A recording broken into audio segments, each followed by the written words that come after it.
সকলকে একটা অনেক বড় ওয়েলকাম আমার চ্যানেলে। তো আজকে একটা বিশেষ দিন আমার জন্য, আমার পরিবারের জন্য, আমার এখনকার যে পরিবার তার জন্য।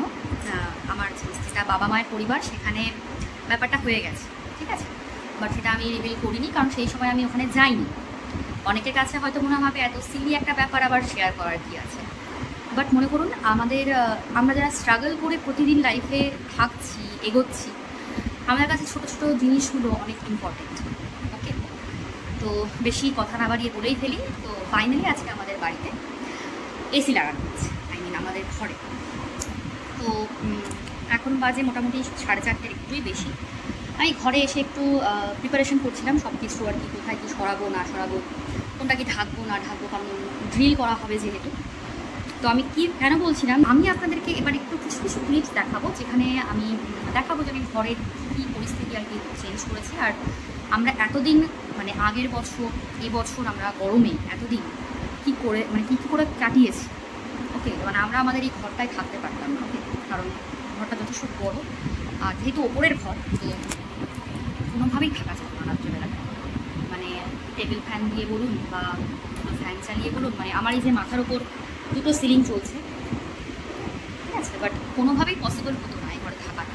এতটাই গরম এই ঘরটা, কারণ সারাদিন রোদ পড়ে, সারাদিন এখানটায় এই ঘরটাতে ভীষণভাবে রোদ পড়ে, প্লাস অতিরিক্ত সিলিংটা উঁচু।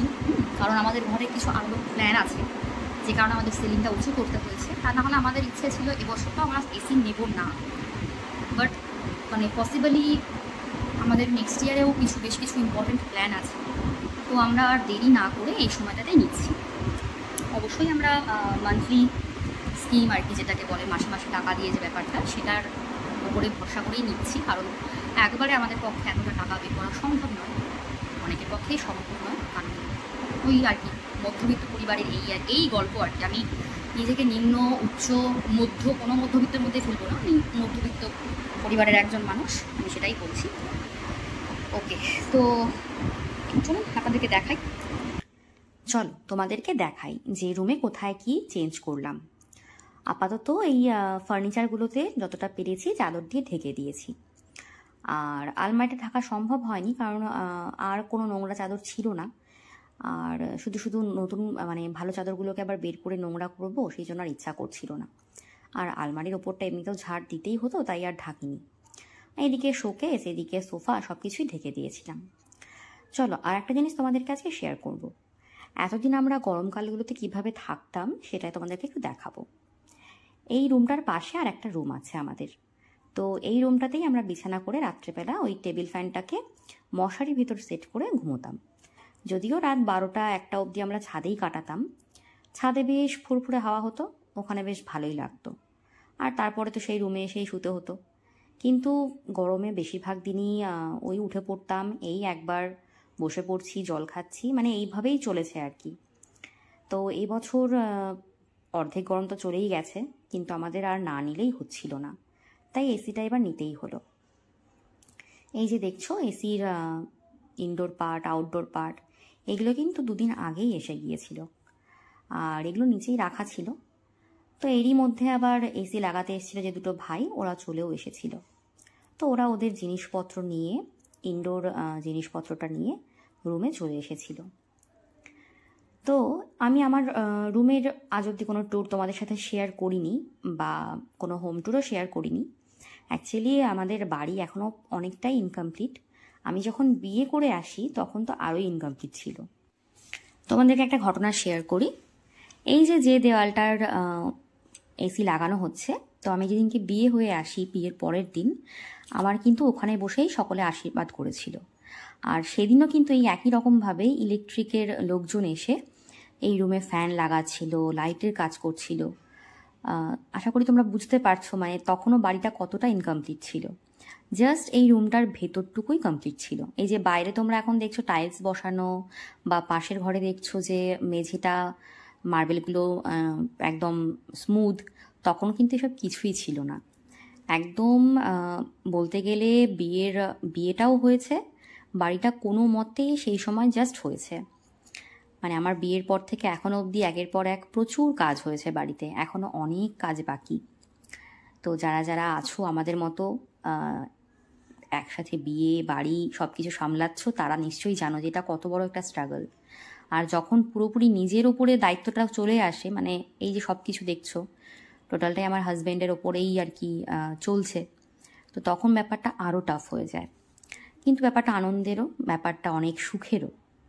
তো এই ছিল একটা ছোট্ট স্ট্রাগলের স্টোরি, যেটা আমি আজকে তোমাদের সাথে শেয়ার করলাম।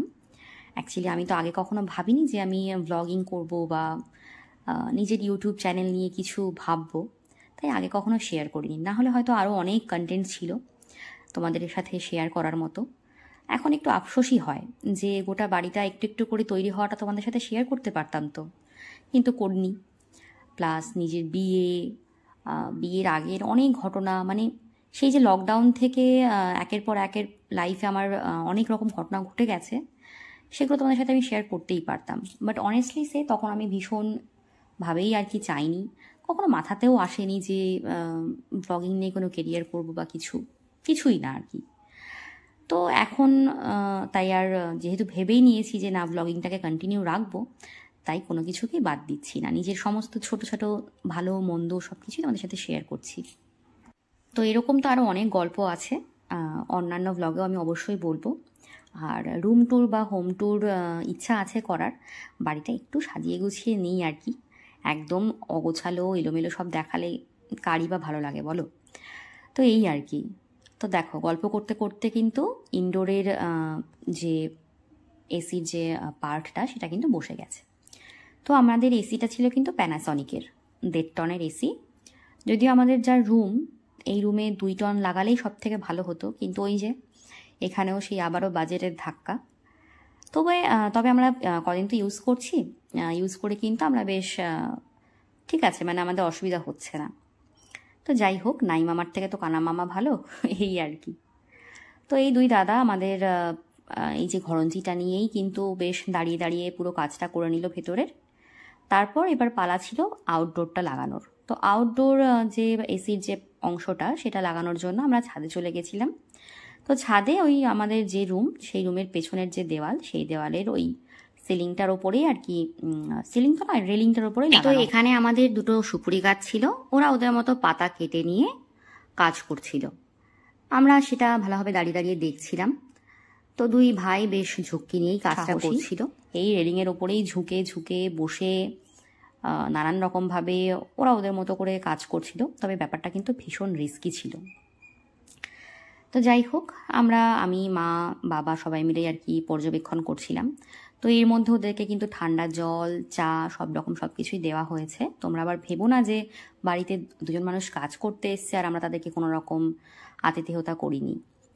তো যাই হোক, সব কিছু তো আর ভিডিওতে দেখানো যায় না, সেটা দেখতে বাজে লাগে। আমি একজনকে চা দিচ্ছি, সেটাও আমি যদি ক্যামেরায় দেখাই, মানে নিজের খারাপ না লাগলেও সামনের মানুষটার হয়তো খারাপ লাগতে পারে, তাই সেই ভেবে আমি ওইগুলো দেখাইনি। তো চলো, এখানে আবার আউটডোরটাও বসানো হয়ে গেল। তবে আমি একটু চিন্তায় ছিলাম যে খেজুর গাছগুলো নিয়ে যদি প্রবলেম হয়, তো ওরা তো বললো কোনো প্রবলেম হবে না। তো বাড়িতে পরে আমরা আলোচনা করেছি যে খেজুর গাছ দুটো আমরা কেটেই ফেলবো, যদিও গাছ দুটো শুকিয়েই গেছে। তো এই 2 ভাই বেশ রিস্ক সহ টোটাল কাজটাই সেরেছে। বাট ওদের যে এই সব কিছু মিলিয়ে যে চার্জ, সেই চার্জটা অনেকটাই বেশি ছিল। তো যাই হোক, সেই নিয়ে তো আর তর্কাতর্কি করে কোনো লাভ নেই, ওরা শুনবেও না। ওদের যেটুকু নেওয়ার ওরা সেটুকু নেবেই, ওদের নিজস্ব লাভ রেখে। তাই আমরাও আর কথা না বাড়িয়ে যেটুকু ওদের চার্জ হয়েছিল সেটুকু দিয়েছিলাম। আর এই যে ঘরের অবস্থা দেখো। তো ওরা তো চলে গেছিল ওদের যা কাজকর্ম, ওদের সমস্ত কিছু ফর্মালিটি শেষ করে। তো তারপরে আমি আবার পরিষ্কার করতে লেগে পড়েছিলাম। শীতকাল হলে তো এক প্রকার, কিন্তু এই গরমকালে ঘর দুয়ার পরিষ্কার করা, তাও আবার এত ময়লা যে পরিষ্কার না করলেই নয়। পুরো মানে আমার পরিস্থিতি একদম খারাপ। কিন্তু রাতে যে ঠান্ডা হাওয়াটা খেয়েছিলাম, এটা তো অমায়িক ছিল। তো চলো, দেখা হবে নেক্সট কোনো ব্লগে। ততক্ষণ ভালো থেকো, টাটা।